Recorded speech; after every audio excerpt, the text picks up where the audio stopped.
Hello, everyone. Thank you for participation in the opening session of the regional event First Thematic Youth Policy Lab to tackle youth unemployment, which is organized by the Regional Cooperation Council's Youth Lab project funded by the EU. My name is Gevio Tabaku. I am from Albania and I am one of the young European ambassadors, newly established network of 60 young game changers from all over Western Balkans, dedicated to promotion of the true spirit of youth, their creativity and leadership. My peers and me are here for the young people of Western Balkans to be their voice. But also to advocate for various topics of interest of youth, such as EU integrations, human rights, employment, environment, etc. So please make sure to follow our pages on social media under We Balkans. Before we hear today from two incredible and energetic women who truly believe in the power of youth, let me briefly remind you that the RCS Youth Lab project has officially kicked off this year with the main aim to provide youth with a chance to not only be part of discussion tables, as we have seen a lot of times before, but to be active participants in decision-making processes on youth-related issues. This project is covering the Western Balkans' 6 economies, and will create a longer-term structured regional dialogue between youth organizations and public administrations, which will in turn increase youth participation in decision-making.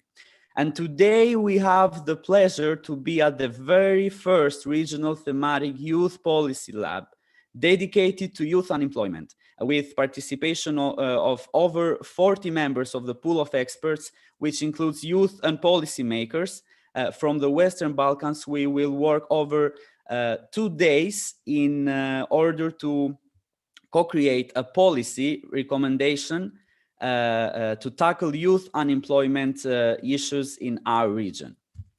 But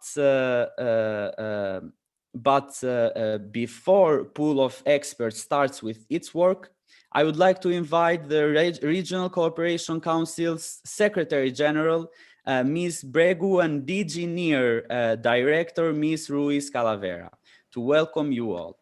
So without further ado, I give the floor to Ms. Mailinda Bregu, Secretary General of the Regional Cooperation Council. Ms. Bregu, the floor is to you. Thank you very much, Gevio, and good morning to everybody. So to all of you, first of all, young women and men from the Western Balkans, and to all our friends and partners who are here with us today. So it has been quite a year, this one, amidst all the COVID fears and uncertainties, and again, 100 of Zoom meetings that we all had, and I'm pretty sure that for you as well, young people, this was not an easy time. So all the Zoom lessons or your master degrees, mostly online, has not been, I think, a great feeling at the end of the day.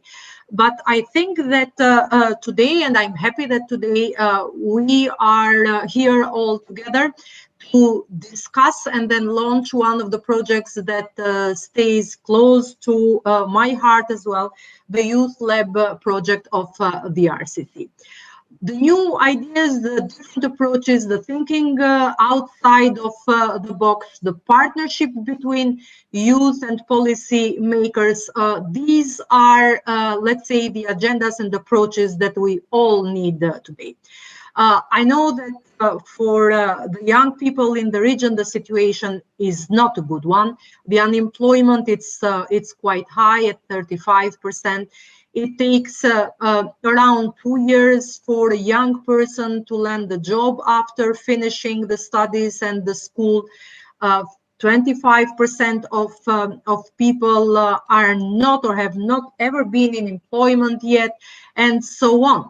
And the most worrisome figure that we are carrying with us with a lot of concern is that 71 of youth are thinking to leave the region and find a job abroad. And that is clear why the very first regional policy youth lab is dedicated to the youth unemployment. You have noted that in the slogan and the whole, let's say, motto of this campaign before launching the youth lab, it's youth time. Well, I think that the time has always been there, and in centuries actually. So I think that every day passing by confirms even more, and especially in our times, that it's even more important for young people to be part of the developments and to be real partners of the policy makers. So truth is being revealed day by day even stronger, and I'm sure that your generation can still get the most out of this time. You know that 21% of the people living in this region are young people. And it speaks, so in numbers, we can say that it is with this 3.6 million young women and men who are living, studying, and working here in the region that we are blessed, since youth has always been a driving force behind the progress and bridging power in times of reconciliation. Now I'll briefly tell you what we are doing, because I know that one thing that you hate most, I have a daughter of your age at home, and I know that one thing you hate most is preaching. So what we have been doing this last 2 years at the RCC, we have 14 young people employed. And for the first time, we introduced the internship program. 7, let's say, more of your age have joined us, and I'm quite glad that they are having their first experiences with in employment, let's say, with RCC. More than 30 young people were the ones who participated at STEM ideas and the STEM campaign that we launched with young women and girls, and Balkaton, which was quite a successful one. Only on our tourism project, part of the touristic guides or supporting the youth organizations, there are more than 140 young people and youth organizations, as I mentioned. So we are trying to do and to play our role in trying to give a message or behave like a model for young people in the region, but as well as for other organizations. So to get involved the young people in not only in the business and in the let's say in the daily routine of our organizational life, but as well trying to promote the region from and let's say with the youth. So I think that the question what to do about young people for us has been changed, rather what to do together with young people and how to engage young people in finding solutions for themselves and young people. So as I said to you below, that believe me that I do live with this question every day. So my daughter is 22 this year, and I know that what you need most is to be accessible for us, let's say parents and the grown-up people, to support your ideas, to check and chat with you, to support and encourage you. And this is exactly why we are here. The idea of Youth Lab was born and emerged some 2 years ago, let's say, starting at the Sofia EU Western Balkans Summit in 2018, and it was reiterated in the same place in 2020, with the leaders of this region emphasizing the importance of creating further opportunities for youth and calling for the establishment of Western Balkans Youth Lab. I have to thank wholeheartedly the European Commission and DG NEAR, but also to the immense and personal involvement of Veva that will have the floor right now. And all together, you have a group of partners, and I would say people who really love what you do, and we would really like to support and welcome your initiatives, especially those targeting the Western Balkans way of life and changing the reality in which we are living with. Because As we are all aware, and I mentioned, the biggest problem is the migration. So young people wanting and tending to leave the region. So therefore, I would like to warmly once again welcome the 40 members of the pool of experts, young women and policymakers from the Western Balkans economies, who will engage for 2 days in this co-creation process, but I'm sure that you will have better ideas than ours. And we'll continue to work further in each economy in order to continue this important endeavor and to later work jointly on implementation of our joint proposals. I would like to welcome other participants as well, representatives of youth organizations, public administrations, from the European Commission services, regional and international organizations that are partners and do cooperate with RCC and are active in the youth policy sector in all the Western Balkans. So I hope we will be all encouraged here today to hear from you. We are very much encouraged to have already in the field the ideas and the great work and the achievements from RICO. By the new economic and investment program that European Commission has launched, which clearly recognizes the importance of youth and possibilities of youth guarantee by young European ambassadors as yourself. And I think that this is going to be a very good start and a very good launch of our Youth Lab project. So I'll just finish. Education, innovation, connection, cooperation, communication are key not only for the young people, but to all our societies. That's why I think that your contribution is highly welcome. And I do hope that your voices, proposals will not be heard only in our forums, but that you'll have a very strong say as well in your country's economies with the policymakers and the decision makers where you live. Last but not least, there is a very short, nice poem on youth. I'll just quote the last 3 verses. Live not for battles won, live not for the end of the song, live in the along. Thank you very much, and I wish to all of you the best, and stay safe. Thank you very much for your remarks, Ms. Bregu. Indeed, great remarks. And now I am giving the floor to Ms. Genoveva Ruiz Calavera, the Director for Western Balkans at DG NEAR. Ms. Ruiz Calavera, the floor is to you. Thank you very much, Moderator Jevio, for giving me the floor. Thank you to Melinda as well for her very good opening remarks. I mean, I'm really very glad to be here with all of you today, because this is the first Western Balkan regional thematic youth lab. And it is, I think it's a very important moment, a moment in which we want the youth and policymakers to talk together. And we want to give the young people of the region a voice, and we want to mobilize you to engage more actively in the policy making that shapes not only your countries, but as well the region as a whole. I am very happy because this is a very innovative type of work that you're going to be doing.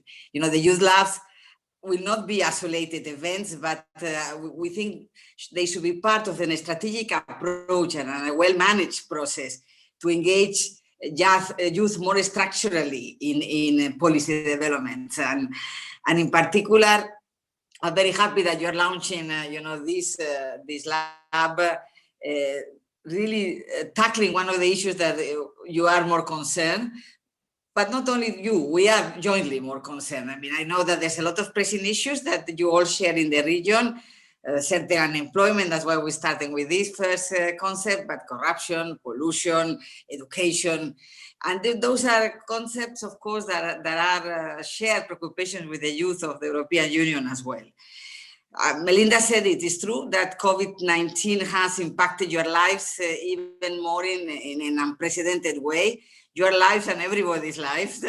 And that's why we have to do these youth labs by VTCs. But I think what is important to see this this situation, it is certainly a big challenge, but it's as well, there is an aspect of opportunity. Let's start talking about the challenge. Of course, we all are confronted to restrictions of movement and of fear of causing harm to our loved ones by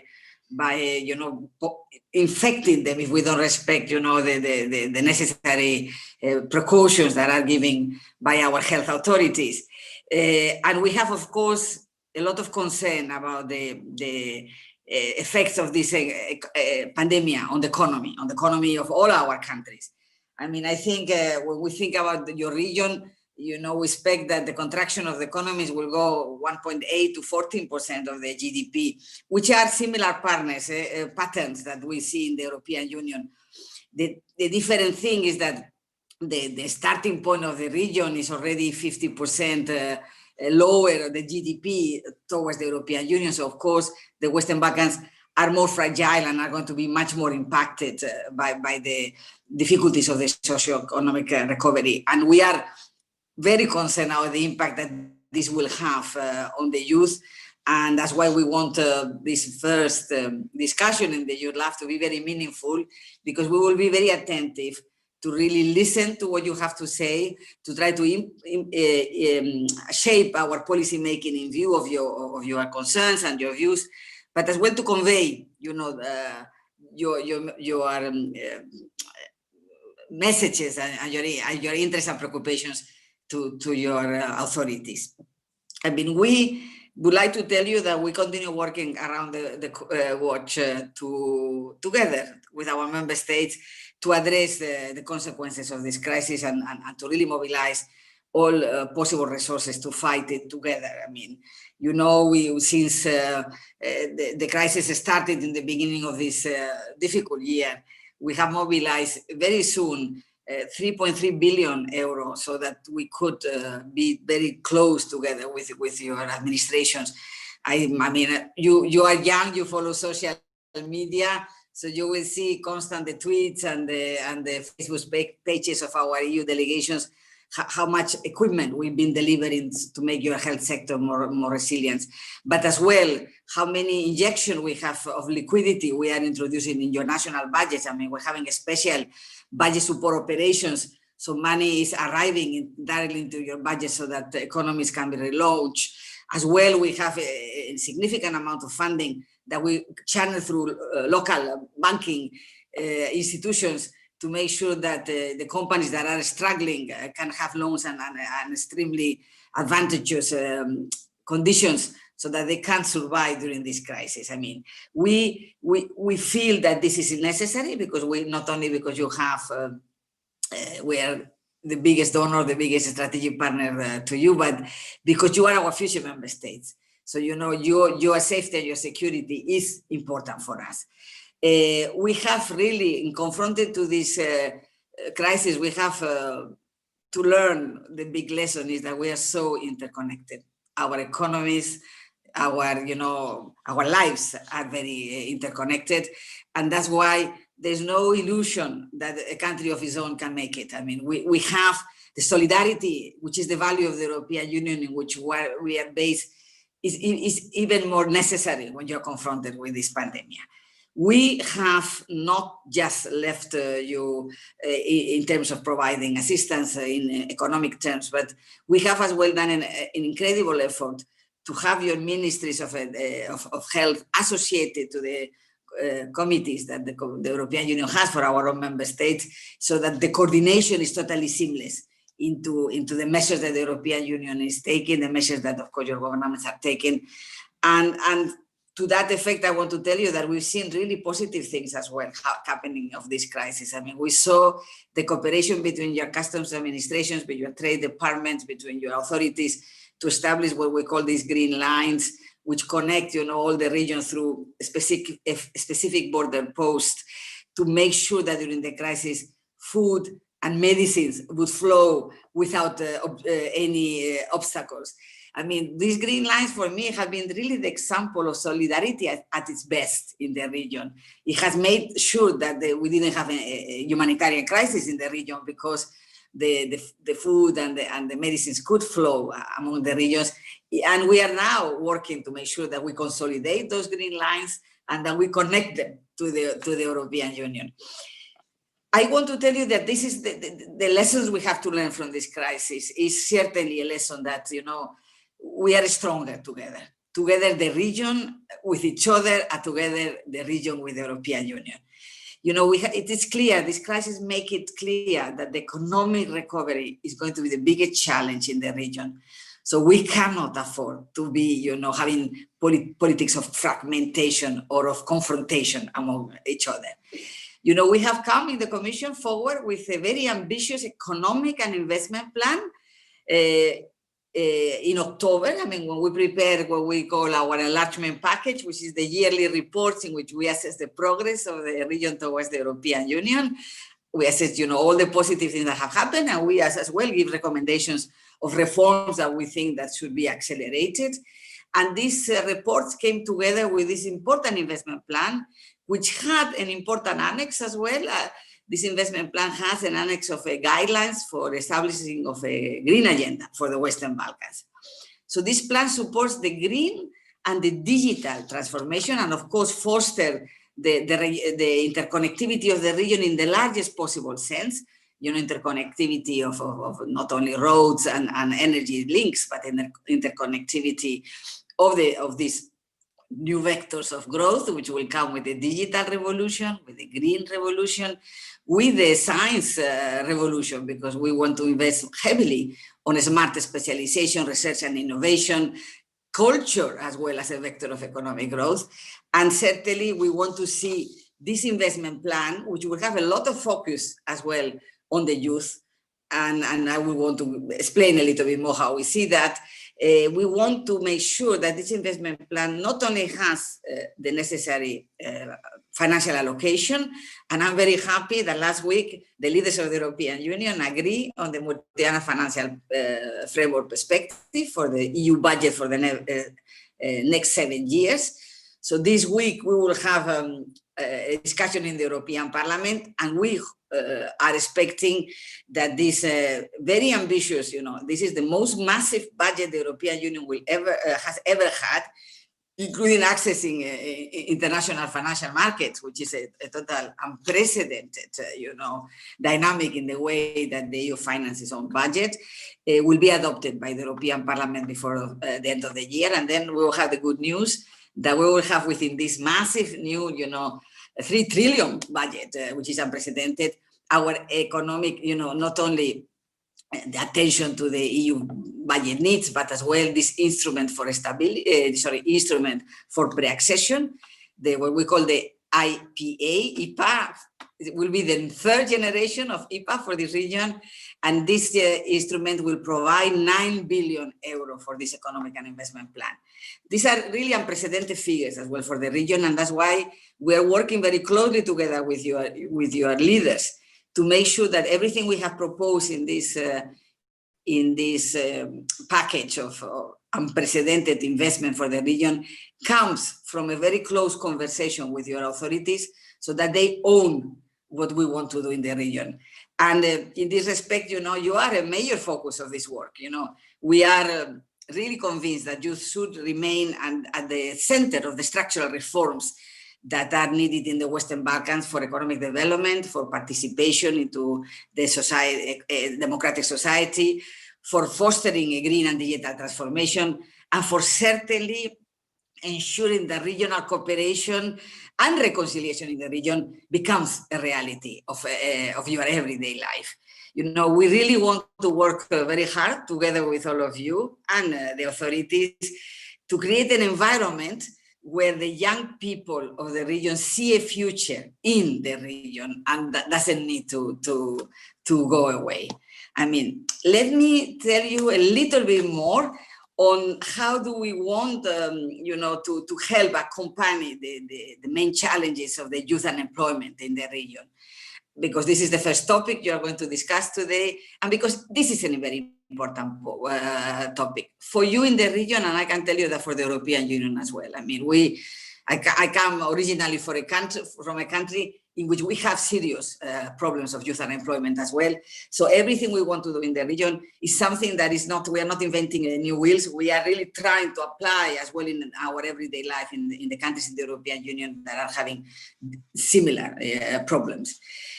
The first thing we're talking about youth employment, we think about skills. Skills are very much linked to the lack of job opportunities because we have a lot of mismatches between the jobs that the market are asking to find, workers and the skills that the populations have right now. There is a gap between the labor market demand and the skills qualification that we can offer. And this is certainly an obstacle to the active participation on the youth in the active labor market. And therefore, investing in education and skill is a priority for the European Union and for the whole region. Transition from school to work require very particular attention and the support of all the relevant stakeholders, policymakers, education and training institutions, social and employment services. We have to work all together to make the link between the education you are receiving and the needs that the market has much more, coherent. This is, fundamental towards employment and as well to ensure that the economy is prepared for the vectors of growth of the future. So that's why we have taken this into account, and we, in this new financial perspective, we have significantly increased the funding for Erasmus+, that will not only fund, high-level education, but will as well have a very important dimension of funding vocational and educational training, because not all the youngsters of the people want just to be lawyers or engineers. There are people that want as well to be working in different elements of the active employment.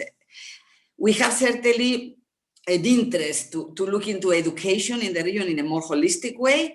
And that's why we have, we are looking very much at intervention together with your authorities into the education system. We are doing diagnosis together with, the relevant international organizations so that we can go much more at the heart of education since, almost, the kindergarten and the primary education towards the higher education. The economic and investment plan that we have put on the table really pays a lot of attention to the skills and looks in particular to the digital future and the green transformation, because those are areas together with, research, innovation, smart specialization, and I would as well say culture. Those are areas where the youth have a lot of potential to find jobs and contribute to shaping, the economies of the future. So I am really looking forward to the discussions that you will have today, to your brainstorming, because we need to really look into those scenarios of what else is needed to make the region, almost lead in this green and digital transformation. Second issue, we have skills, but we have as well job creation. And job creation requires as well facilitation of access to finance. I mean, in particular, when we're thinking about young entrepreneurs in the region, which we have, and we have people with a lot of creativity and willingness. I mean, they are really, I'm always very happy when I talk to the youth about the ideas they have, about, the startups they would like to create. And that's why we are very much interested to make sure that the youth can access to finance and the young entrepreneurs, can create small and medium enterprises that will give jobs for them, but that will have the potential to growth. And we have an enterprise development and innovation facility. This is a facility in which we can make sure that at least 60 million euro of this facility will be targeted for young entrepreneurs from the region, so that you can have access to finance, and that you can have access to finance and really, interesting conditions. We have as well, through the European Fund for Southern Europe, we are going to provide 90 million euro as well to target entrepreneurship for those that are farthest away from the labor market, and here we're thinking about, particular vulnerable segments of the youth and of course women as well that are having more difficult of access. And this is certainly is going to help as well to have more access to funding and training encourage entrepreneurship among the young people. You know, we have created in the Economic Investment Plan an additional scheme, which is the Youth Guarantee. And this is a very important instrument that we are very much looking to deploy together with your authorities, because we believe this is an instrument that is already, you know, we're testing in countries like mine in the European Union to deliver growth and jobs on fast, but as well on sustainable basis, because it's easy to find a fast job, but what we want is that this job stays and, you know, and becomes a sustainable job. You know, we are certainly looking into these youth guarantees as an opportunity. It's not, youth guarantee is not the financial guarantee. I already mentioned these other two financial instruments that we have, but it's an initiative that is, that looks at ensuring that the young people has a good quality offer of employment, continue education, apprenticeship or traineeships, so that they can access good quality jobs. And this is especially important now in times of crisis. We cannot afford that you stay home doing nothing. You have to really have the possibility to be continuous using this opportunity to prepare your careers. And so that when you transfer from school, you can arrive into an interesting job. So we have now, this is a new element of this investment plan. We will work with our colleagues in the Directorate Generals that are responsible for employment and social. And we will work, of course, with your authorities, because this type of instruments will have to be shaped and formed on the basis of the situation in each of your countries. Let me tell you, I've been talking about what we want to do, but I would like to talk about what the region needs to do.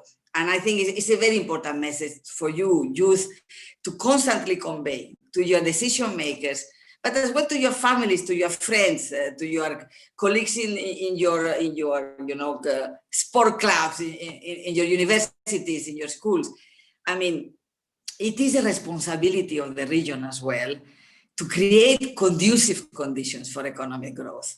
I mean, we will be always by your side, you know, country by country, individually, but we need as well that the region as a whole creates the conditions to attract investment. And that's why I'm very happy that these youth labs are happening under the auspices of the Regional Cooperation Council, because the Regional Cooperation Council has been giving an extremely important role in the implementation of a common regional market for all the countries, all the economies of this region. And it's extremely important that this concept has been put into the table by the leaders of the region that came to Sofia in November with these two declarations. You know, one, the willingness to have a common regional market so that we can overcome the very small size of the markets and the very high fragmentation that increase the cost to the economic operators, and that as well act as a deterrent. You know, a lot of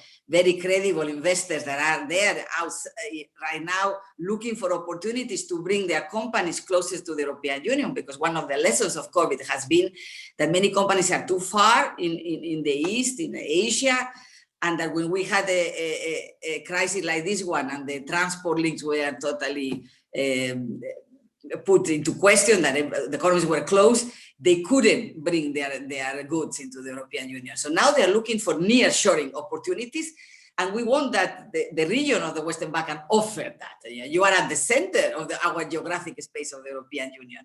But for that, we have to offer a regional market. I mean, we cannot offer 6 fragmented economies.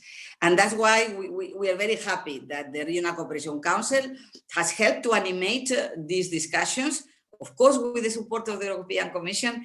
But what we are very happy is that the leaders themselves have come with this commitment that is true. They see the need to create this common market, and they see the need as well to launch a very ambitious green agenda for the Western Balkans, which has been, of course, inspired into the working document, the orientation that the Commission has given, but that is especially inspiring to all the discussion. I mean, last week we had the first year of the EU Green Deal, and we have a very important decision of our EU leaders that we want to be, leading. The European Union want to be the worldwide leader into decarbonizing our economies by 2050. I mean, this is 30 years from now. This is really, I mean, I can tell you that I am quite old now, 30 years fly. So we need to make sure that the region is part of this revolution, and the green agenda for the Western Balkans that has been put on the table in Sofia is part of that convergence of the region. So you don't lag behind, that you are together at the forefront of that revolution. I believe a common regional market, together with this green agenda and the digital agenda that we already have since 2 years in this region, will not only bring the Western Balkans closer to the convergence to the European Union, but more importantly, will have the transformative potential for the whole region, and in particular will offer job and growth opportunities for the youth. So I am very happy that in the context of this regional common market, for instance, the recognition of your diplomas is one of the key elements that will be very relevant for you. So you can work in your country, but as well in any other country of the region. And in this area, I am very happy as well that we are supporting the efforts of the Regional Youth Cooperation Office, RICO, which is promoting, the youth to really reestablish links, because the links, to know each other, to appreciate each other, is really the basis for reconciliation and for good, cooperation that are very important for economic growth. I mean, we have recently signed a contract in support of the RICO office worth 4.5 million. And I really appreciate that what we're doing today as well link into this objective to have the youth of the region at the forefront of our action. So in conclusion, I mean, I don't want to take more of your time. I mean, I don't have children, so probably I'm boring you, but I really hope that you know that we are very willing to, you see in our commitment, our willingness to listen to you, to reinforce our support to you so your voice can be heard, and our determination to create as much as possible conducive conditions for skills and employment in your region on the basis of the models we are already using in the European Union. You are not just a laboratory. You are part of the vision of a region that will be EU member states, future EU member states, and where you, the young people, will be the future EU leaders. So you need to be from the beginning together with us in this ambitious road. We really are happy that this Youth Lab is happening today. We want young people to benefit from all policies and actions that the EU has at your disposal, but we want you to shape those policies and actions to the level of your expectations and to the level of your ambition, so that we can make sure that all these actions really address your concerns and your needs.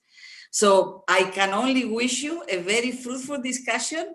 I want to thank the Regional Cooperation Council for having organized it, for animating it, and they will be certainly making sure that all the conclusions of the discussions will be given as well to the EU policymakers, but more importantly, will be conveyed to your policymakers in your economies and in your countries, to make sure that they are just part of and parcel of the future policies that we're going to develop for the region. I wish you all a very fruitful meeting, and I please ask you to all give example in your communities, being extremely careful on the COVID, especially during this season, which of course is a season in which you all want to meet more with families and friends, and be careful and stay safe. Thank you very much. Thank you very much for your remarks, Ms. Ruiz Calavera. Indeed, great remarks. Since we have heard welcome remarks, let me thank both speakers for being here with us today and for sharing their views and sending supportive messages, let's say, for what lies ahead of us. Well, Ms. Bregu said before that unemployment in our region is high, and it is indeed high. In Albania, 70% of youth, according to Gallup, want to leave the country, and most of them are afraid because of their economical situation. Also, Ms. Bregu talked about what good things the Regional Cooperation Council has been doing lately. I was part of the Blackathon, so I can say I can assure you that indeed there are good things being done by this organization. Ms. Ruiz Calavera said some things along the lines of the pandemic that is impacting all of us. Of course, it's a difficult time for some of us. From some others, it's a very hard time because they have to fight with the virus. But European solidarity, European Union solidarity has been at its best, I think. And funding schemes such as IPA and funding for Erasmus Plus will really help the youth of our region to be able to benefit from what the union has to offer for us. And thank you for supporting projects like this for the youth to be able to take part in decision making. Well, I can say that I am jealous of the participants of the Youth Lab because it is indeed a great way to take part in decision making for the youth, not just being there sitting on a table with, let's say, grown-up people, but be part of policies, be part of decision making. It's a unique opportunity to step up in participation of youth in policy and decision making, and possibly to so that policymakers and young people can establish a good and lasting partnership with this group of society. The kickoff of the Regional Youth Policy Lab will continue with a debate, with a panel debate to talk about the solutions for youth participation and employment, which will be moderated by Adem Gashi, which is the Youth Lab project team leader. But before I give the floor to Adem, I would like to use this unique opportunity that has been given to me to invite you all to the first online event organized by young European ambassadors entitled Rethinking the Role of the Youth in the European Union Integration of the Western Balkans, Building Resilience by Investing in Qualifications and Skills, which will take place tomorrow starting at 4 p.m. You can tune in our event by simply going to the WBYL website or our Facebook live stream on WBYL. I hope to meet you there tomorrow. I thank you for your attention. It was great. And I give the floor to Adem.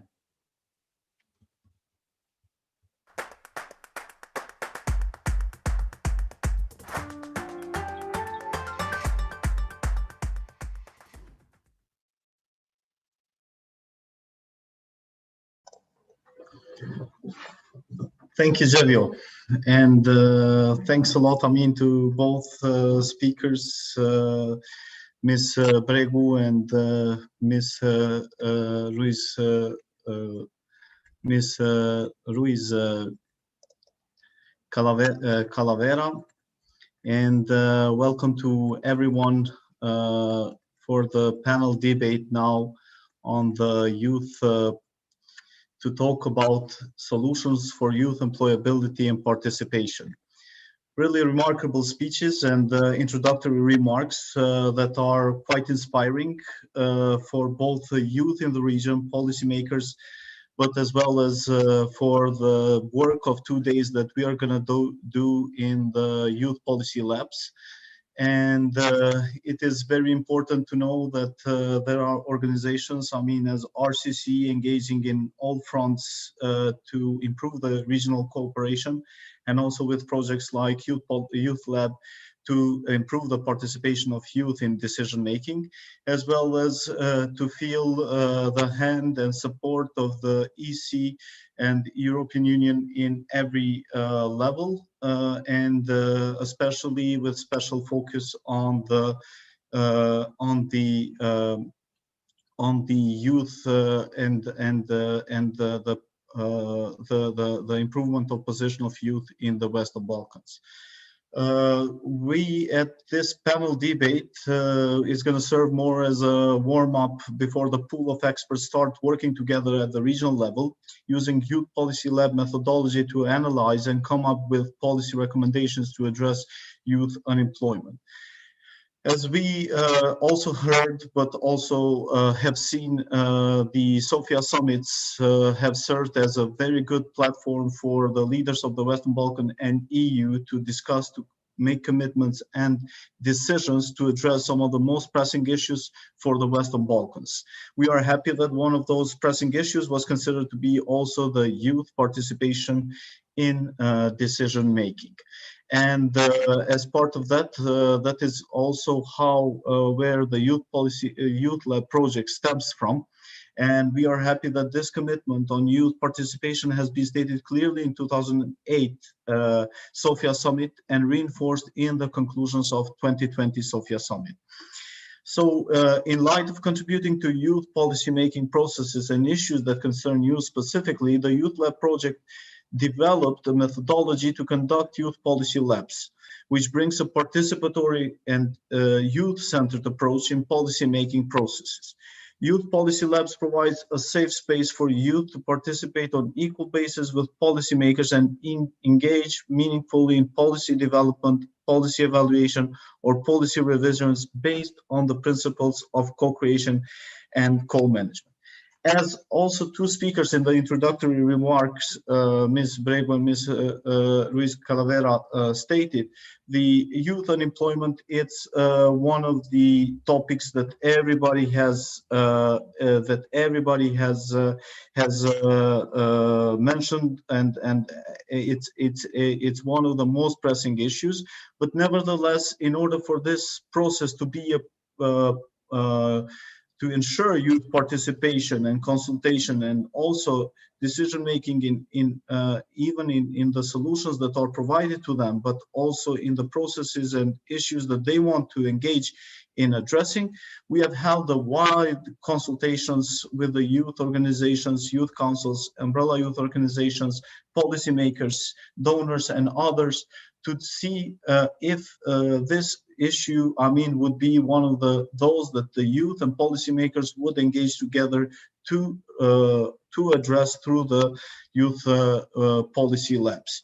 And this has been confirmed, and as also the speakers from the introductory remarks, many have mentioned this part of transition from youth, from the education system to the labor market. Some others have mentioned as well the lack of opportunity to establish new businesses and to show their talents. So many of these issues will be discussed during the working groups by policymakers and youth from the region. But nevertheless, we wanted also, to have a panel debate where respectable figures and officials from EU institutions, from public administrations in the region, from councils in the region, youth in the region, and as well as European Youth Forum would debate and would discuss with regard to the topic concerning youth participation and employability in this regard. So we are more than happy to have in the panel today to discuss many of these issues with Ms. Pirko Piorala, policy officers with the European Commission, DG Employment, and Mr. Georgi Tasev, who is a youth and sports advisor to the Prime Minister of the Republic of North Macedonia, Mr. Stefan Georgievich, who is General Secretary of National Youth Council of Serbia, Ms. Amila Karacic, Deputy Program Director at the International Republican Institute, Ms. Jovana Majstorovic, who comes from the European Youth Forum as a board member of the European Youth Forum. So before we go to the debate, I would like us to see a video where the data would speak louder than anything that we can say in regard to the youth employment, youth participation, as well as the perspective of youth on these matters.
So without so we will proceed, I mean, with the speakers, with the panelists that we have today. And I would like to start with Ms. Pirko Piorala. And so we have seen, I mean, that the EU has a lot of experience, I mean, with different groups of society on issues that have come up in different stages. And we also have seen that in 2008, from the financial crisis, EU learned a lot from their experience about the issues that the youth are facing, and the youth might be facing from these kind of events that happen. And today it's quite relevant as well, this to bring up that discussion, but also, I mean, to discuss the ways forward, especially with, as Ms. Ruiz Calavera stated, I mean, that we have the COVID on the side, and it's going to affect different part of society, but youth as well, in the sense of the aftermath of this pandemic. So that makes the employability issue quite a pressing issue, and would be very interesting for us to hear, I mean, what it is, the lessons learned from the EU, as well as the youth employment programs and support that the EU provides in its member states, including the youth guarantee and other alternative programs, as well as the cooperation with youth and non-governmental organizations in shaping these programs and delivering on implementation of these programs. Ms. Piorala, the floor is yours. Thank you very much. Good morning from my side as well. So I'm Pirko Piorala. I'm a policy officer at the European Commission, DG Employment, and I am dealing mainly with youth employment questions. And indeed, as was mentioned by the previous speakers, youth employment is a serious issue, especially these days. And we do agree that it's we have to have programs and actions that keep young people at home or keep in their regions and in their countries. Nobody should be obliged to leave just because there are no perspectives available in their home country. So we really stress the importance of and welcome the flagship initiative Youth Guarantee in the Economic and Investment Plan for Western Balkans. Young people are indeed a special group big in the labor market. It's linked to the fact that they don't have such work experience as older workers have, of course. We see from statistics that they are offered often temporary contracts, even if they don't want them, or part-time contracts against their will. They are very often those who have come last in a company, and when a company has to lay off, it's them who have to leave first. We see platform work, for instance, or other new forms of work where young people are overrepresented, and these, of course, pose certain kinds of problems where when it comes to their status or labor status or access to social protection. So today we know also that finding a permanent job takes longer than it used to do. So these school to work transitions are taking indeed longer. And in a crisis situation, we saw it after the 2008 crisis. We are seeing it also now, that young people suffer most. We see, for instance, in the EU, the youth unemployment rate is now currently around 17%, whereas the overall unemployment rate is only 6.6%.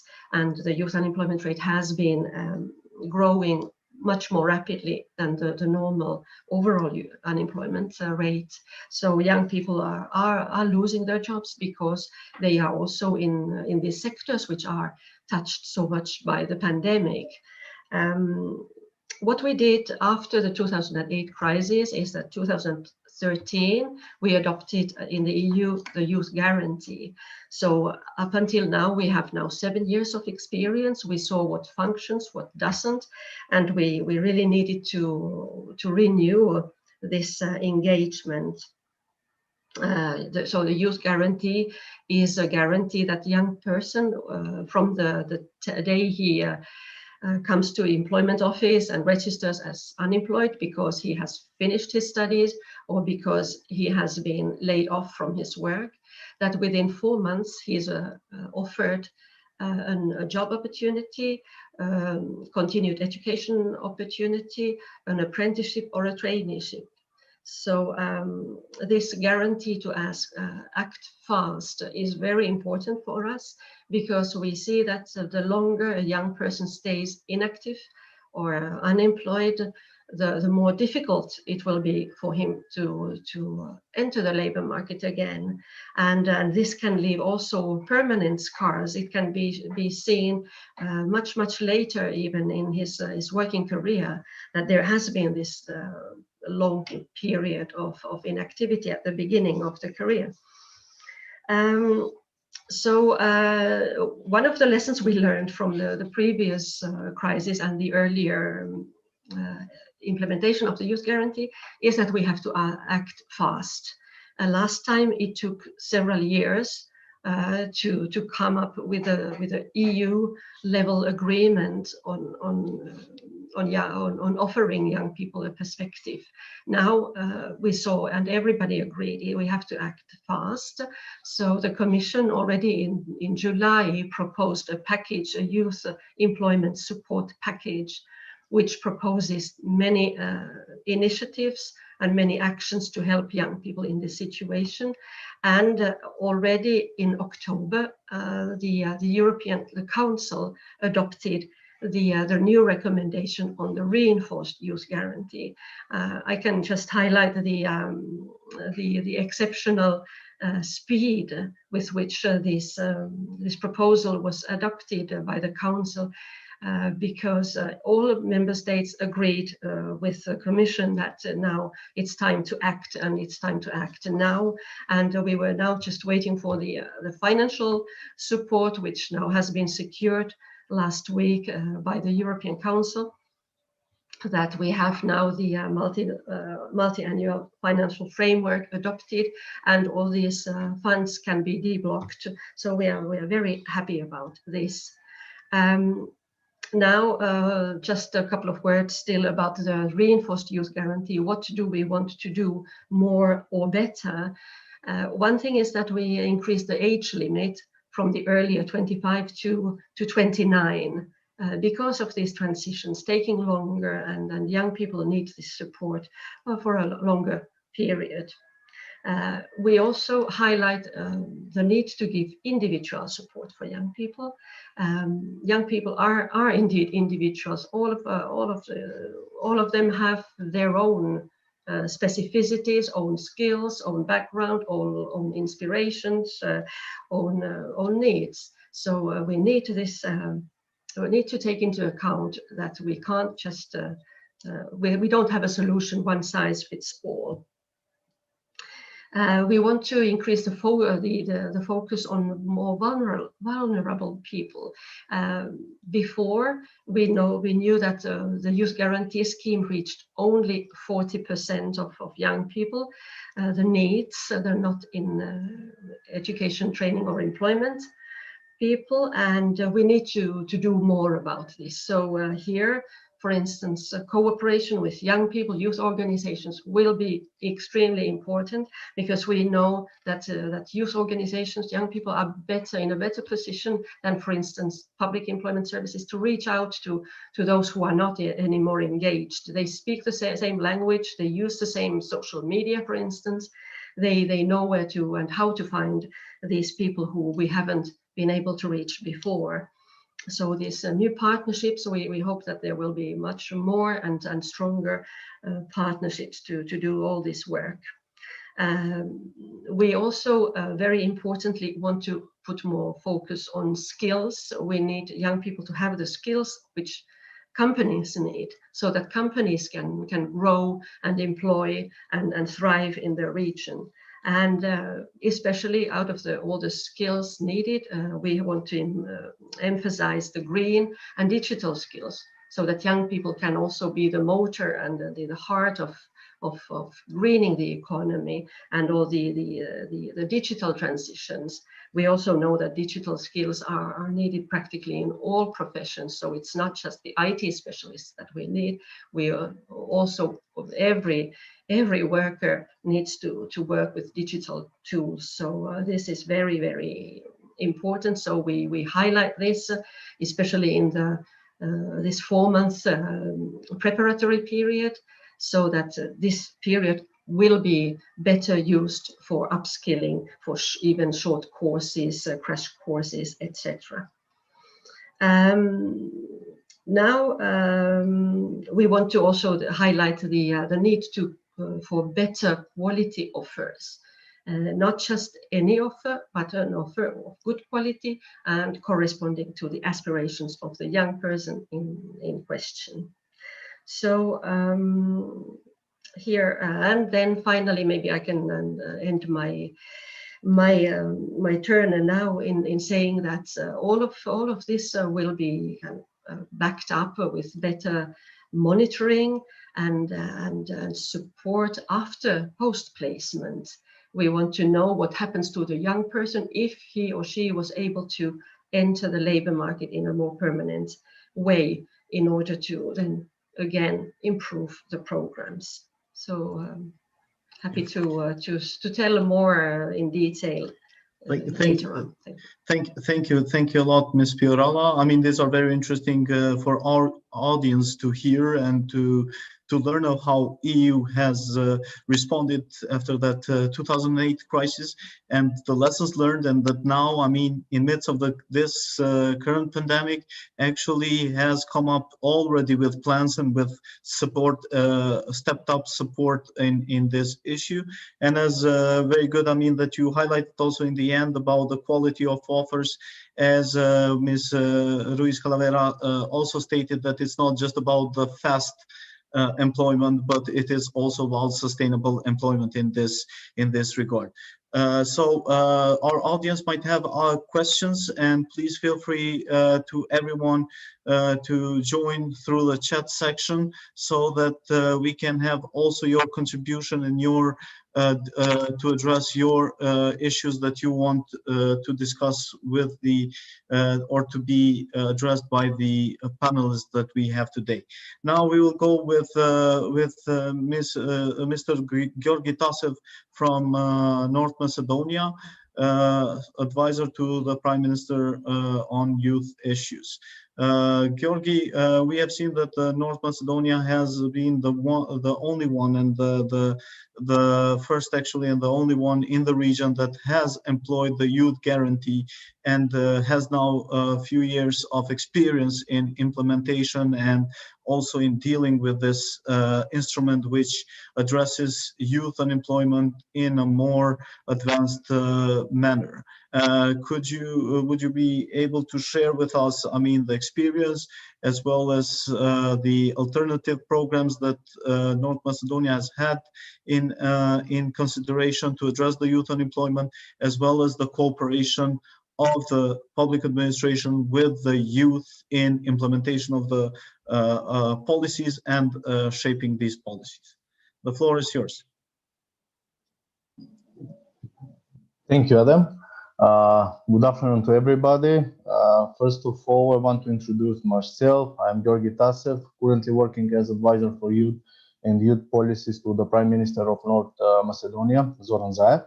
I want to thank RCC and team from the Youth Policy Lab for inviting me to be a speaker of today's event and speak about such an important topics for us, the young people, youth unemployment and youth participation. I want to congratulate them for their proactive role and their work on such an important topic. It's the young people who started, made, and are making the changes, and as such, they want to move forward towards building societies based on youth needs. We as the government are committed to the vision of the youth and support them in every aspect. One of the biggest challenges in all countries, including North Macedonia, of course, in this time of pandemic, is how to find a ways to the most vulnerable categories of citizens, especially young people, to get the most appropriate support from our institutions, how to minimize the effects of COVID-19, but also preserving their job and encouraging new ones. Since the appearing of COVID-19 in North Macedonia, in addition to the health strategy, of course, for dealing with the virus, the government very quickly adopted and implemented the packages of measures that were an appropriate response for the first wave of economic damage caused by coronavirus. When we spoke about youth, young people, youth organization, and organizations for youth, I want to mention that for the first time, youth organization and organizations for youth in this pandemic received direct support from the government, who will subsidize the salaries of the employees of around 50 youth organizations and organizations for youth. And also they subsidize the salary of the contract-based people who work in this organization. As Adam mentioned, among the many notches that North Macedonia put on its belt on recent years, especially that we became a member of NATO and our constant EU aspiration, there is one for being the first non-European country that bent on introducing a fully fledged youth guarantee scheme. Government and their social partners committed that ensured that all young people would receive a good quality offer for employment, continued education, and apprenticeship or traineeship within 4 months of becoming unemployed or leaving formal education. Of course, the Youth Guarantee is one of the leading European initiatives, and North Macedonia is the only country that is not member in the EU, but started implementing this project together with the National Youth Council and Coalition of Youth Organization, SEGA. It started with the realization in 2018, first as a pilot project, and then in 2019 expand on the territory of entire country. Next year, there will be law on Youth Guarantee, which will institutionalize this form of support for young people to get a job. And we, of course, as a government, are really encouraged by the results of the implementation of the Youth Guarantee. I will now present to you some statistical data, what we achieved so far from the implementation of the Youth Guarantee scheme. In 2019, almost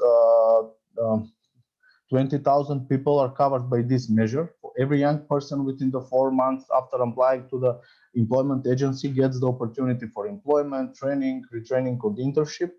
And this is really important because of the number involved. 52% are women, encouraging that this measure created are attractive and accountable for young girls and women alike. In 2019, the number of employees, the Youth Guarantee is almost 6,000 people. And of course, this measure has a positive effect also on vulnerable groups such as Roma. And also around 1,457 Roma are included in Youth Guarantee scheme, and almost 200 of them are already employed. In 2020, because of the COVID-19 pandemic, around 9,000 people have been trained on various grounds, of which around 2,000 are employed. Or in total, active employment measures, which is an addition to Youth Guarantee scheme, include various grants, internship, IT skills, and have helped over 14,000 people up to 29 years of age to find work or qualify for the suitable job in the labor market. Besides that, I would like to mention there are some also successful employment programs that we have here, like a self-employment program, which is support designed for unemployed young people to start their own business. And this is a chance to young people to realize their potential. Also, there are employment subsidies, which this is a measure intended for young people to 29 years of age, so that a company employs a young person, it receives a certain monetary compensation or payment of the contributions. Also, there is a measure for training with the known employee, which the young people receive a compensation of around 150 euro, and the employer gets 100 euro per trained person. Also, I think that we have a lot of other measures that are really important. I want to mention just one measure that we call my VAT, my value added tax, which is in function to fight tax evasion, and was presented as a project with which citizens will be inspected by scanning fiscal bills for purchased products, and by scanning fiscal accounts you get a refund of 15% of value added tax, and the payment is made quarterly directly to the account of the young people. Of course, the main task of this government is to increase the confidence of the young people so they can create a certain and secure future here. And our goal is to pursue a targeted policy to increase their employment. Thank you. Georgi, just wanted to ask you before we move with the next panelist. So for your government, has it been beneficial to pursue this pathway, or you are considering other alternatives in the regard of improving youth employability opportunities? Of course, yes, there are some other alternative of youth employability. As I mentioned on my speech, that besides this youth guarantee scheme, there are other employment measures who are really giving the motivation for young people to be involved in this process, and more specifically that this labor market are created by the needs of the young people. And this is what we are going to have in the next period of this government, in the next 4 years. So we will create targeted policies, alternatives, so the young people will feel that they are respected here in the country, and they can create their own future here in the country. Thank you once again for all this contribution. And now, I would like to invite Mr. Stefan Đorđević from the National Youth Council of Serbia as one of the most active councils in the region, and advanced in the part of representing youth organizations and working together with the public administration and the government to address issues concerning youth. And it's one of the aspects that also Georgi mentioned.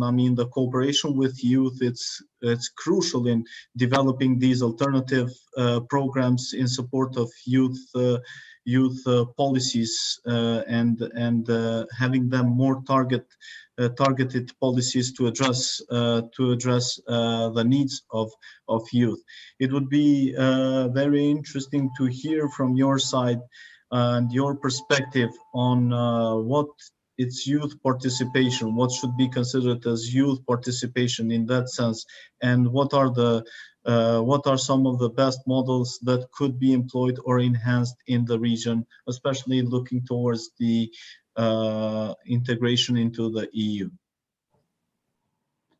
Thanks, Adam. Since the floor is mine, though this is not Eurovision Song Contest, I would like to start with the greetings from Belgrade and National Youth Council, and hi to all respected panelists and also participants in the RCC team. So thank you very much for calling me. I want to talk about some things, and I want to mention some things. First of all, we have a regional problem. Young people are leaving this region and going toward finding the better presence and better future, and they're leaving to find decent living. And this is a major issue and major problem in all regions.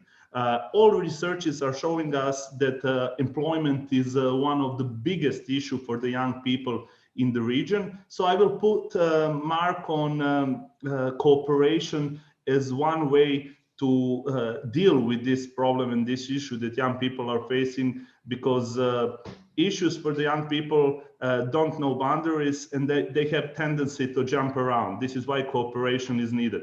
Other important thing that I want to talk is finding solutions, not solution. So we often made a mistake when we talk about young people, like thinking about them like one category. Young people are heterogeneous in a diverse category, so we can think only as different needs for different young people on the local, on the regional, and on the national level. This is why we should think about how to tackle those issues and how to approach in the creation of different kind of solutions. This brings me to the second and most important issue that young people are facing, and that also have a tendency to jump around the borders, and it's common in all regions. This is a youth participation. So right now we need to think how we can create solutions, not about solutions by itself, but how we created them. And we need to ask questions, since we have young people living. Did we include young people in creating of solutions? And this is the most important part. If we create solutions without young people, if we think that we know what's best for them without including them, we will not create solutions. We will create more young people leaving this region. This is something that I need to put emphasis on. So in every solution, young people must be asked, and their voices must be heard from the start of the process, from the beginning, from defining what issue are we tackling, and only then we can create solution that is recognized by young people. This is what is good in any process. So in order, I will not talk about grim statistic in the region. I will not talk for now about some particular solution that can be offered, something that we are trying. I will talk about greatest issue that we're facing, and that is a youth participation, and how to create how to involve young people in creating those solutions. Because this is the only way that we can create solutions that can tackle problems of the young people. This is something that I want to say for the start, and I really hope that we will have some kind of dialogue, not necessarily debate, but dialogue about those issues and about solutions. And I want to call all participants to raise hands, ask questions, so we can talk a little bit more and we can hear their voice and their thinking even here. This is it for me. Thank you a lot, Stefan. I mean, for this these remarks in the beginning, and it is very interesting also. I mean, because from the both from introductory remarks that we had, both speakers highlighted the part of involvement of youth in designing the solutions, and we had also, I mean, about when it was discussed about the support, EU support to the region, that there was an encouragement for youth to participate in shaping these policies, as they would potentially be the next leaders of the EU in the sense of the place where the region belongs. In this regard, that you have had experience, what could be some two key interventions in the sense of the youth participation to improve the youth participation? Would it be through the mechanisms that already exist, or would it be through some other mechanisms that should be yet to be developed, that are not traditional? Both, if I may. We are thinking about how to improve mechanisms that are already existing. And biggest issue here, as I already said, is the youth participation, and what is and what is not youth participation. And we need to think about that continuously, especially decision makers. This is why this process is important, because we have at the beginning young people and we have decision makers, and we need to also look to this process and to provide voice of the young people to be heard and to mean something, you know, not only here and nothing after that. So one thing is to create always new solutions, and to think about the different perspectives, because there is no solution. We cannot create solution. We can create only solutions, and we can make active members of active members of society from the young people. If we do that, if we involve them in thinking about that's their problem, we want to create young people that is not waiting for the better future, but are participating in today and shaping society according to their needs, because that's what democracy is, and that's what society is. This is why common issue is from the young people not to think about future that is reserved for them, but to think how to shape surroundings, how to start from the local level, how to influence and how to make decisions on a smaller scale, and then to go on the bigger scale.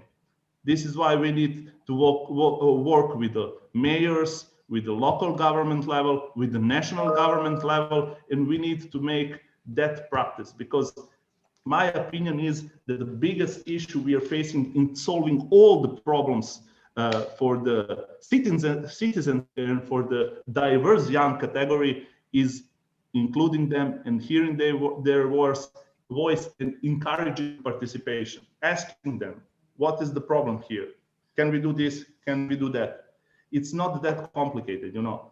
There needs to be political will, so the young people can be included in the decision-making processes. And this is one of the most common issue. And we need to see existing mechanisms, and are they giving results?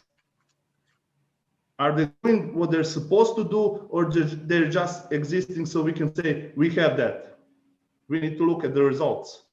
And if you look at results, you will not see a lot of active youth participation. And when you roll back, you will see that this is the issue. We didn't include them.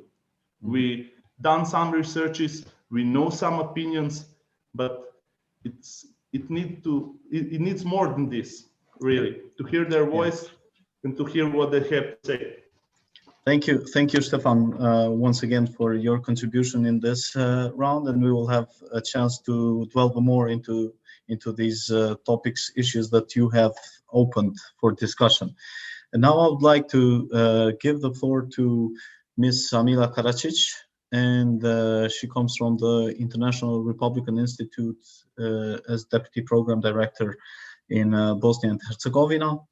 Ms. Karacic, welcome. And given your long experience working with political forces, political parties, youth as well through different programs, would be very interesting for us to hear, as Stefan was talking about the youth participation and the importance to have their say in all in designing solutions for youth, instead of just having them as beneficiaries of different policies and being mentioned by different mechanisms, but the results lacking in that sense.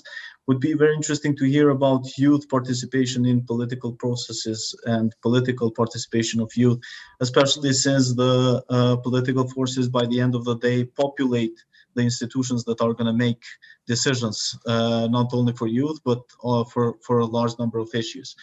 So what's the latest insight and the experience that you could share with us about youth participation in political processes? Thank you, Adam, so much, and thank you to the Regional Cooperation Council for inviting me. I will continue in the spirit of the Eurovision that Stefan started. Greetings from Sarajevo to all my fellow panelists and also all the attendees. I think when we talk about youth participation, given the fact that we have, I think, 100 participants here, and most of them are young, those are the 1% that are already active and already participating. Now the challenge is, how do we get your peers to join your mission and work with you to increase youth participation, both political and the participation that we see, the work that Stefan is doing in Serbia and all the NGOs across the region. Yeah, I will maybe start with just like your video, which started on a pessimistic note but ended on an optimistic note. So yes, research does show, and our public opinion polls do show that young people and all citizens, in fact, are very pessimistic about the future that awaits the young generation in the Western Balkans. The only exception here is Kosovo. But for example, in Bosnia and Herzegovina, 9 out of 10 citizens think that young people cannot expect a good future in the country.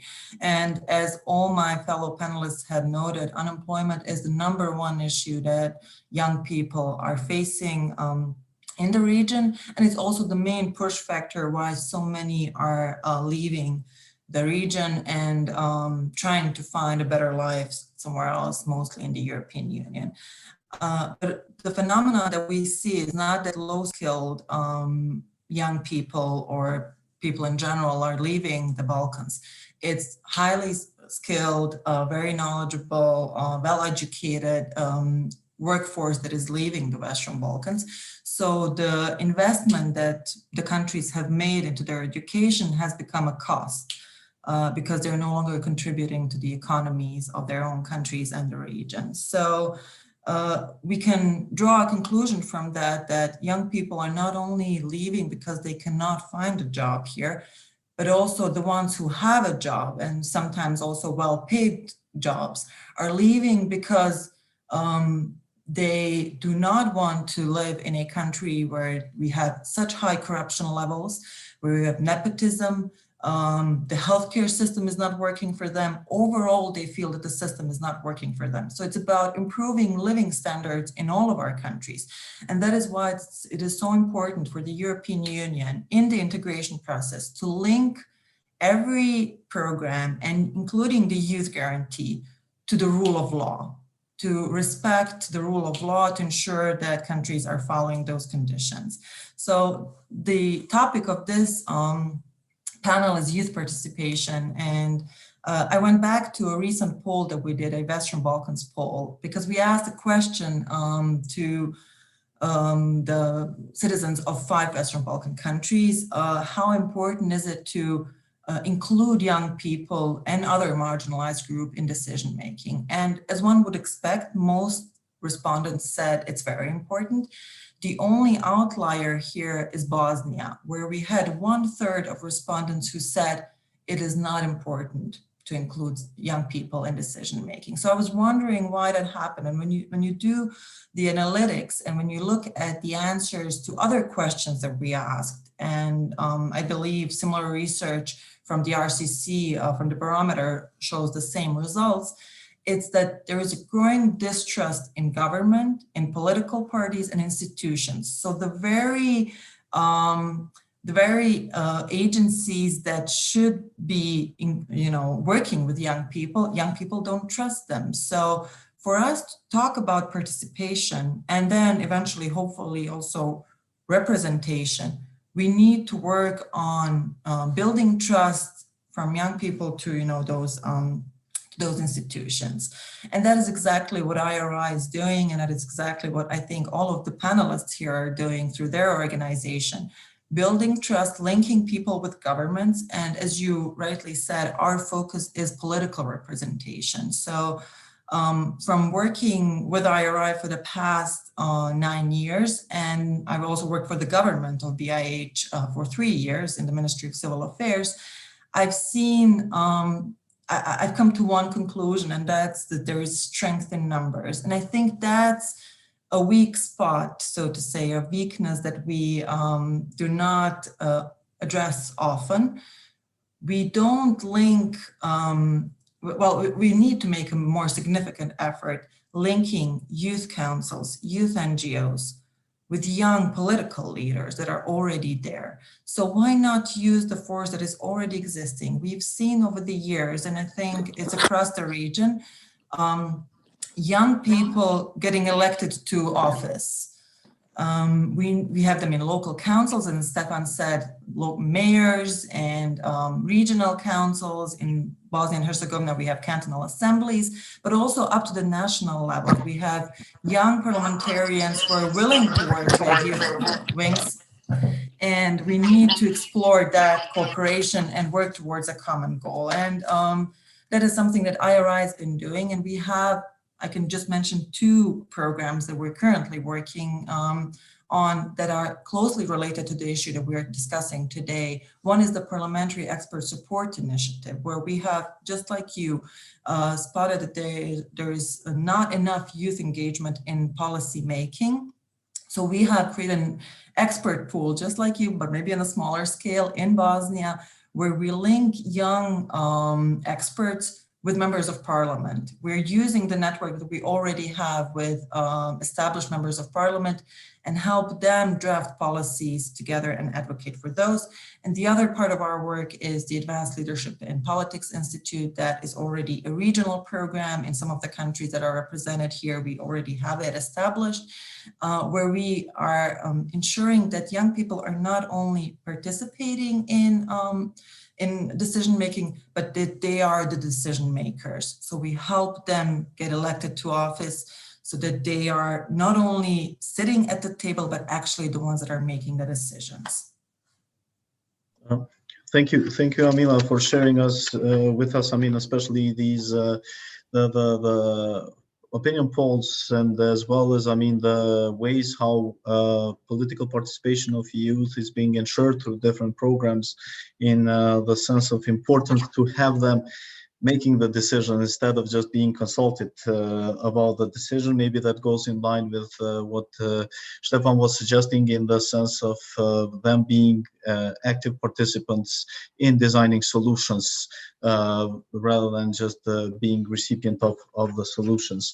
And to conclude this first round, we would like to have also a contribution from Ms.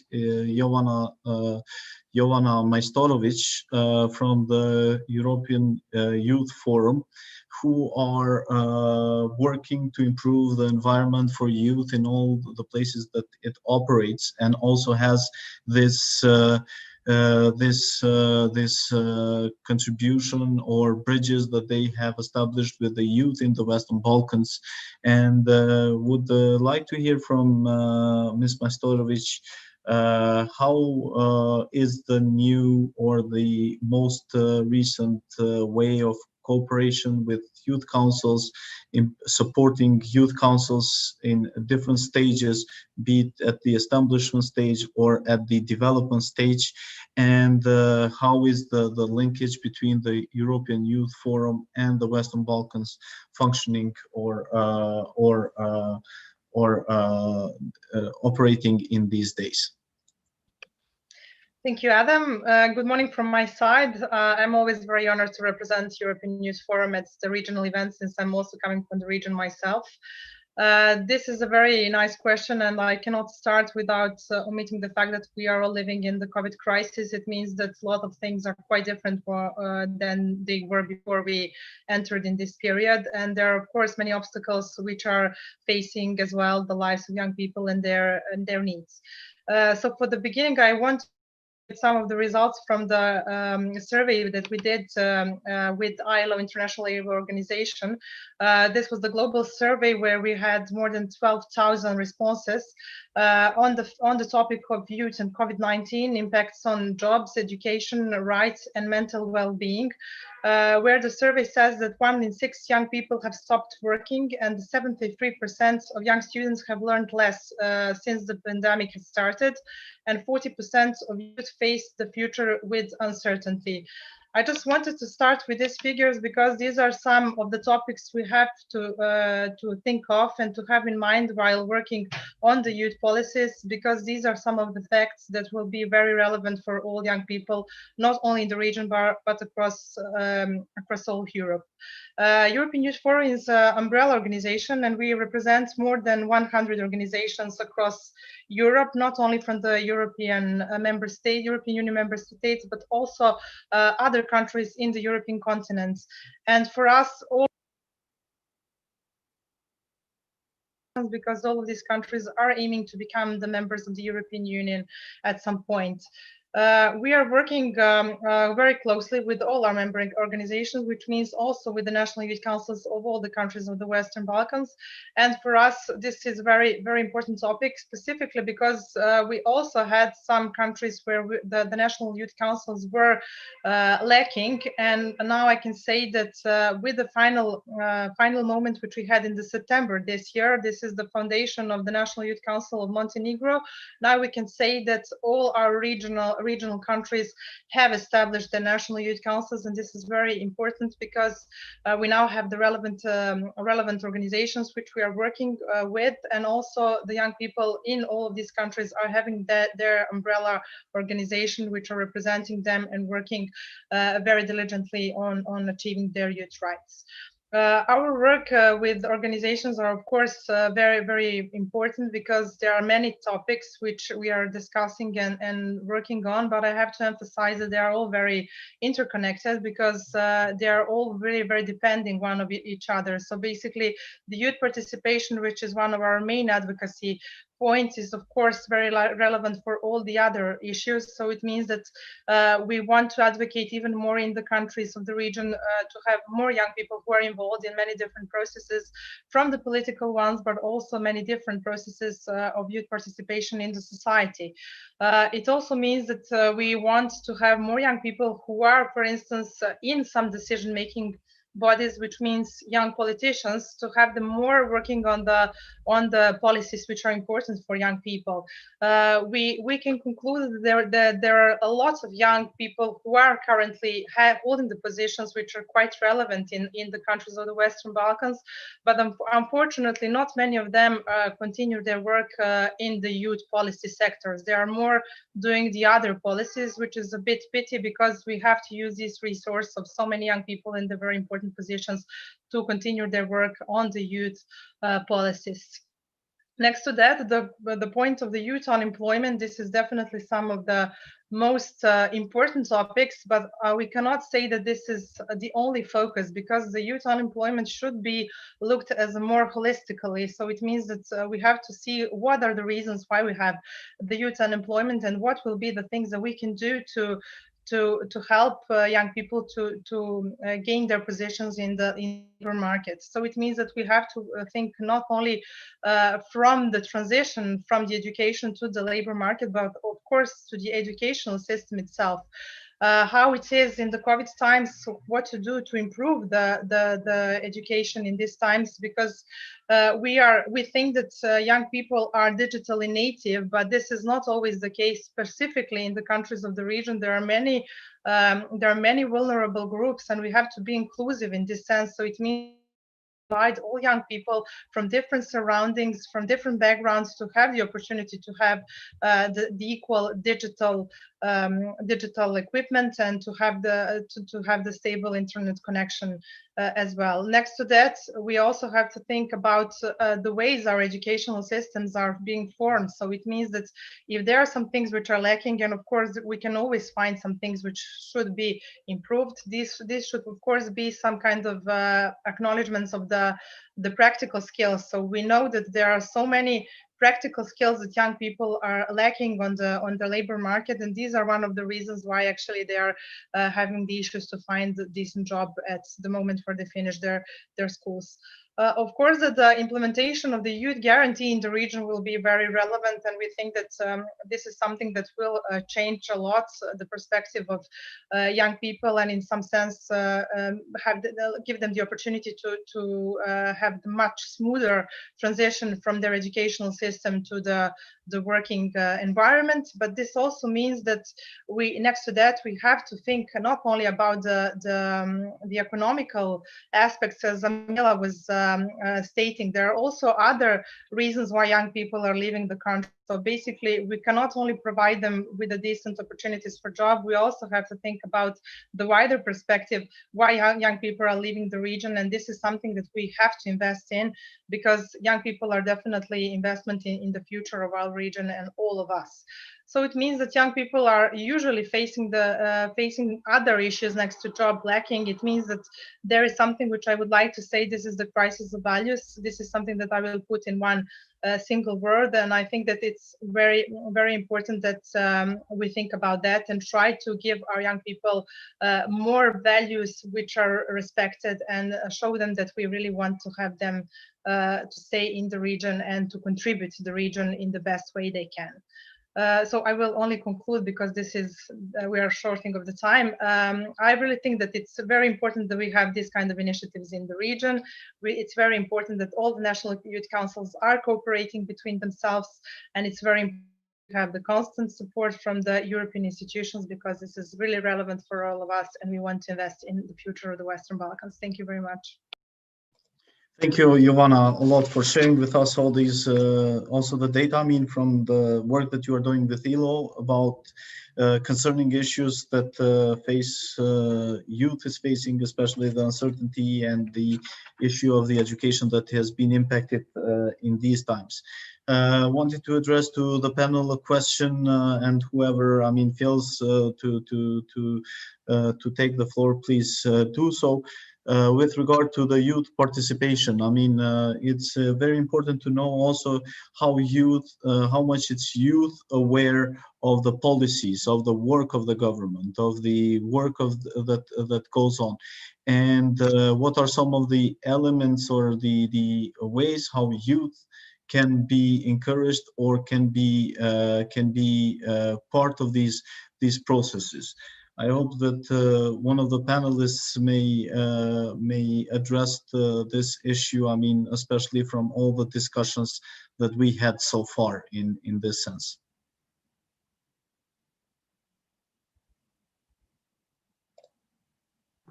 Maybe I can do it. Please, Stefan, please. Okay. Well, that is also an issue when we talk about youth participation. So we need to inform youth, and as a National Youth Council, we are cooperating with Ministry of Youth and Sport, part of the youth, of course, and the government, in order to create opportunities and to make sense from the institutional way. So young people are often not informed about law of youth, about their opportunities, but we cannot talk like issue is that young men is not informed, or that they don't know their rights, because in order, as I told before, in order to create solution, you have to include young people as decision makers, not as only users of the final of the created solutions. So if they're included and not given chance, and they don't feel like their voice matters, that create even bigger exclusion from the processes. So we need to work on the local level, and this is also a problem with education. Maybe we can think about changing education and to educate young people what being active citizen mean. You know, I often say, for now, for example, we have young people in Parliament. All we need to do now is to make them realize they need to represent young people. We also have a lot of people outside of the government, and they're often complaining about a lot of things. We need to encourage dialogue between those groups, and also we need to encourage dialogue in the society, and meaningful dialogue, not only opportunity to say everything and the wall on the other half. So this is the information is the problem, but we need to work more, not only to inform young people, but to encourage them, to give them strength, to strengthen their capacities, but also to make decision makers to hear their voices, to give space from the young people. Because if we do all this and they're not given space in the society, in the institutions, in the decision-making processes, we're doing nothing actually. Thank you. Thanks a lot for this, Stefan. Wanted, since we are going towards the end, Amila, if you could share some of the best examples in this regard. Absolutely, thank you. I would agree absolutely with Stefan what he said about the role of education and educating young people about all the ways they can participate. It's not only about political participation. There are so many programs out there where they can, let their voice be heard.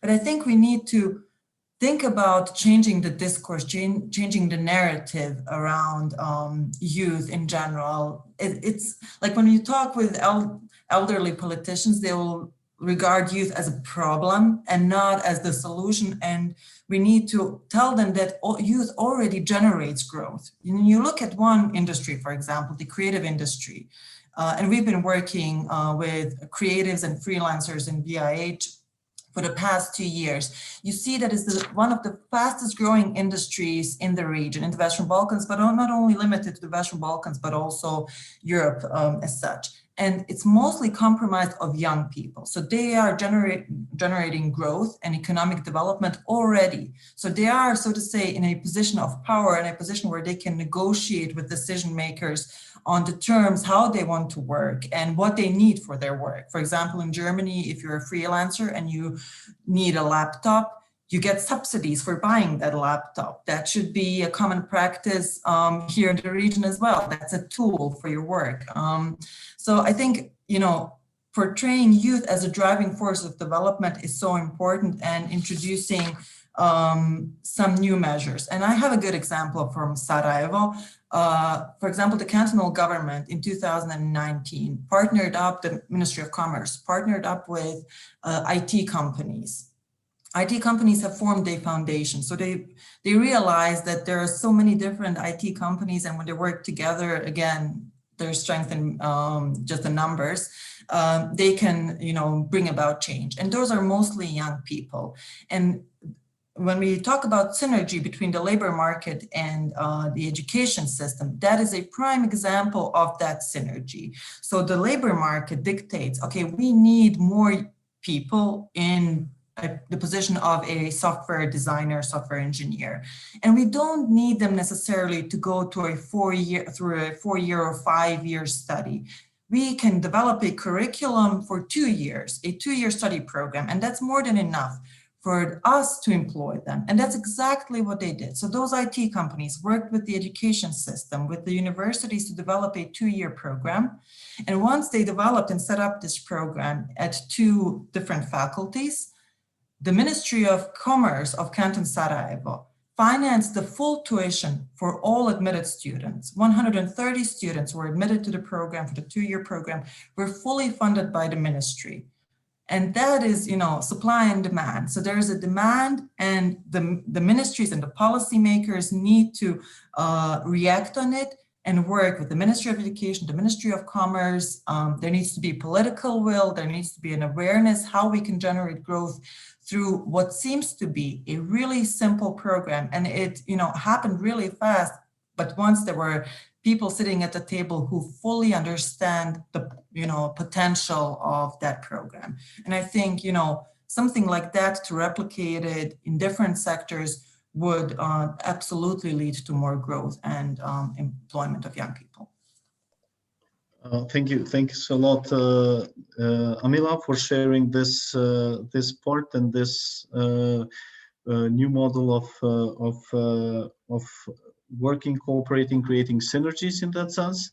And since we started a bit late, we're just going to take another few minutes to have also from Georgi their share and the perspective on participation of youth in this regard, as well as some closing remarks in this sense. And after Georgi as well, from Ms. Pirko Pirala to share about the EU support and the encouragement or the last messages about the youth.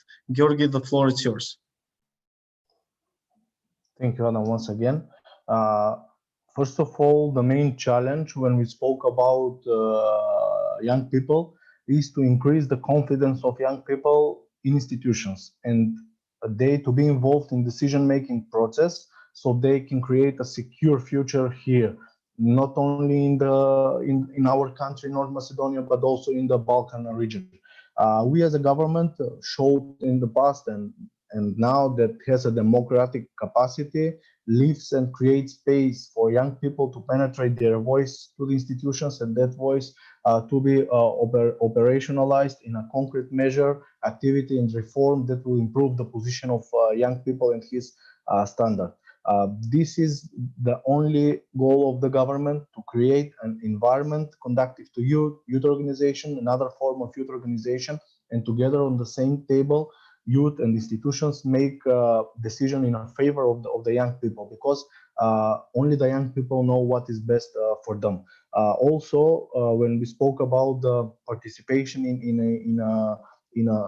participation in young people in decision-making process, we are aware that sometimes as a government things are going slower because of the complexity of the process, and now because of the COVID-19 pandemic, and we are constantly striving to be better and to listen the voices of the young people, their criticism, remarks, needs, because all of this will move us towards better government in favor of the young people. The most important part is that we know how to make a step back, re-examine our position, and listen to the voices of the young people. But it's also necessary, to work on the priorities that are important of the citizens, not only of the young people, like rule of law, economic and social stability, equal opportunities, healthy environment. And I think that we must put focus that young people must be involved in decision-making process, listen their ideas, listen their critics, and also we will continue to organize. We have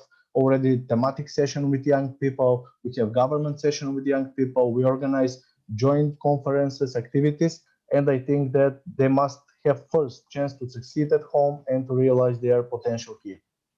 Thank you, Georgi, a lot. These are encouraging messages, from your side and the public administrations in the region with regard to this perspective. And I would like now to give the floor to Ms. Pirko Piorala for 2 minutes to share the EU support with regard to the region, and as well as for the last messages. Thank you very much. So for this flagship on youth guarantee, it's now very important to start working on it. So the first phase is, there are 4 phases to be implemented. 3 of them are related to planning.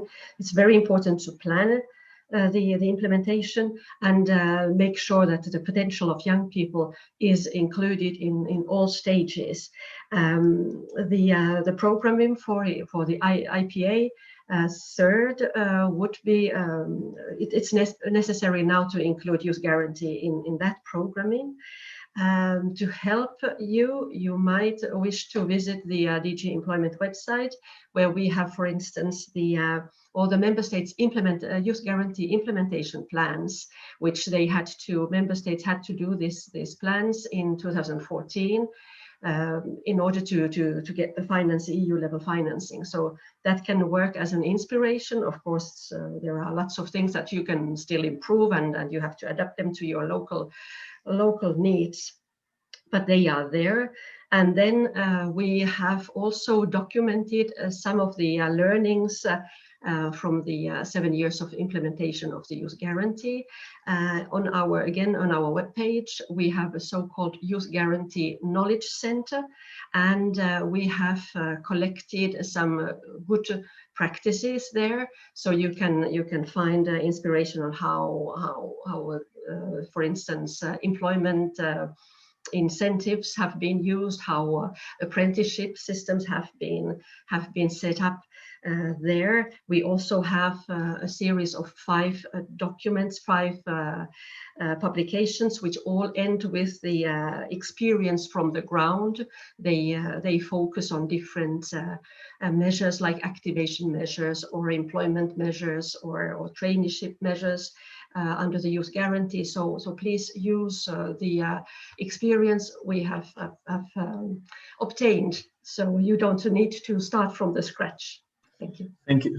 Thanks a lot. This will be extremely helpful, especially, I mean, for the youth unemployment, that the Youth Policy Lab that is going to focus on this part.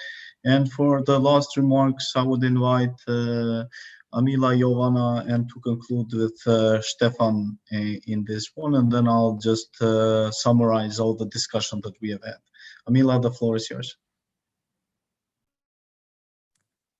Thank you. Just to summarize, I think we can all wish the best of luck to all the experts who will be participating in drafting those policies. I think it is important to highlight that currently we have professions, and we will have them in 5 and 10 years, that are not even mentioned in a curriculum, you know, in all the universities or schools that we're working, that we have.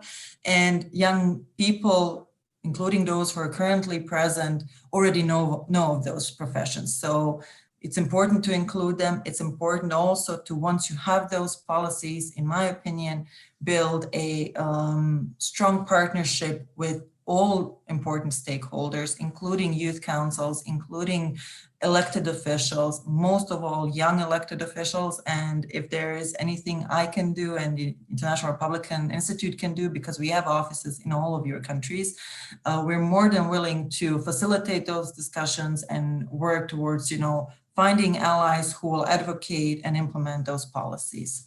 So good luck to everyone.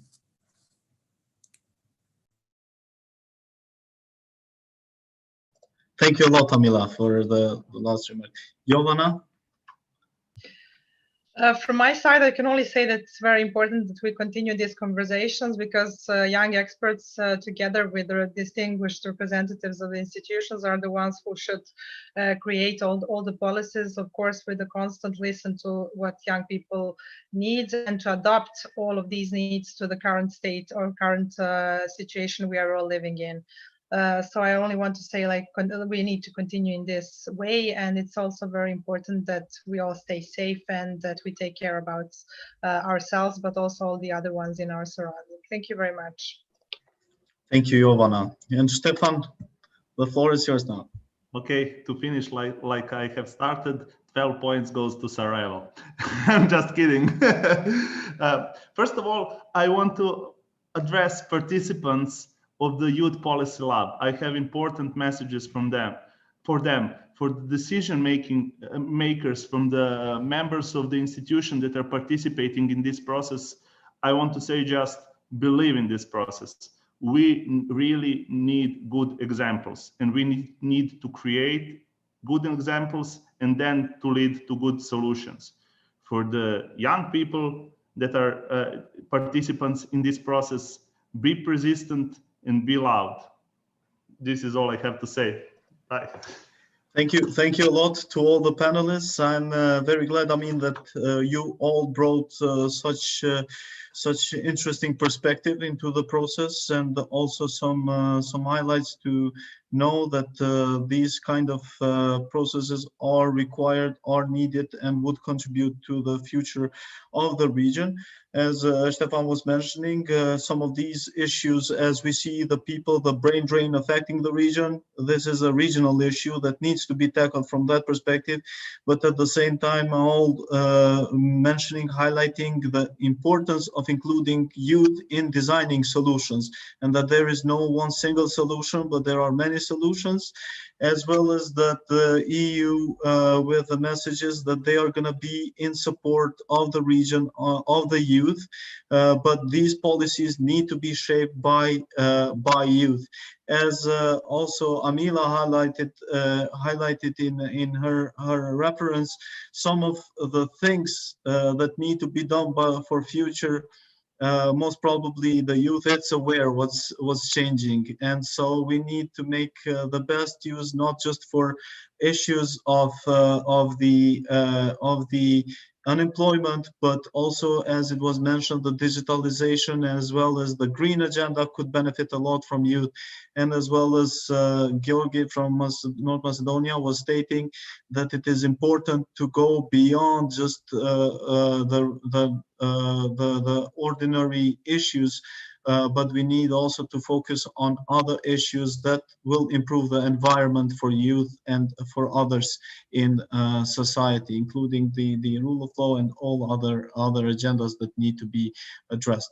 Thank you once again for all your contribution, and to the participants of the pool of experts, I wish you good luck. The sessions in the working group will start in 10 minutes. So I welcome everybody to join the respective working group based on the links that you have in your emails. And for the wider audience, thanks for following these discussions, the opening remarks, and looking forward to have you also at the closing session in the end of the two-day workshop working groups that will be concluded with work on policy recommendations to address youth unemployment in the region by policymakers and youth coming from the Western Balkans 6 economies. Once again, wish you successful work and looking forward to the conclusion part.